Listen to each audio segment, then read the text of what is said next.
The Rolex box was empty. On the black velvet lining, there was nothing but a faint, circular impression, a ghost of the heavy metal that had rested there for decades. $20 million.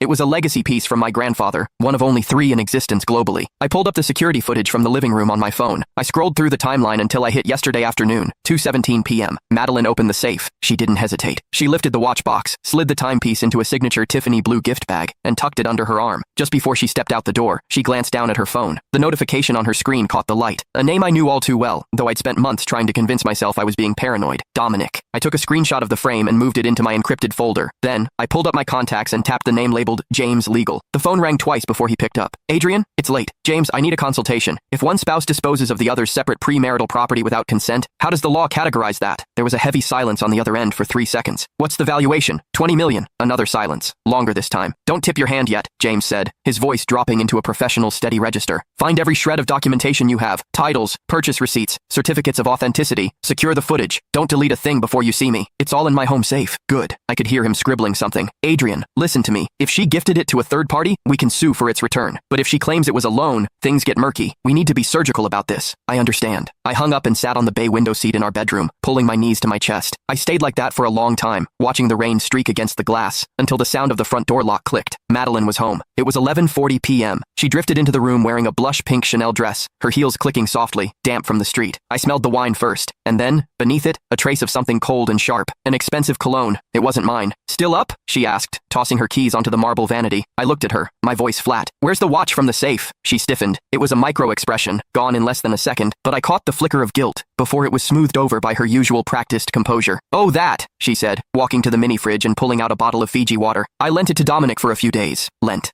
He has an investors gala the night after tomorrow. He needed to look the part, she said, twisting the cap and taking a long swallow. Dominic's latest real estate venture is worth $300 million. He specifically asked to partner with us. Adrian, you know what this deal would mean for the firm. It's a career maker. I felt my fingernails bite into the palms of my hands. That watch belonged to my grandfather. It's a family heirloom. I know that. I'm not giving it away. She set the water down and finally met my eyes, her expression shifting into one of mild annoyance. 2 days, maybe 3. He'll give it back the moment the gala is over. Why are you being so tense? She stepped toward me, reaching out to brush a stray hair from my forehead. I took a step back. Her hand froze in midair. Adrian, don't be small-minded about this. Think of the big picture. Small-minded. The words felt like a needle being driven into a nerve. Did you even think to ask me before you touched my things? I called you yesterday afternoon. You didn't pick up. I pulled out my phone and scrolled through the logs. Between 2 p.m. and 3 p.m. yesterday, there were no missed calls. Not a single one. Madeline, I said, turning the screen toward her. You never called. She glanced at the screen, her face remaining a mask of cool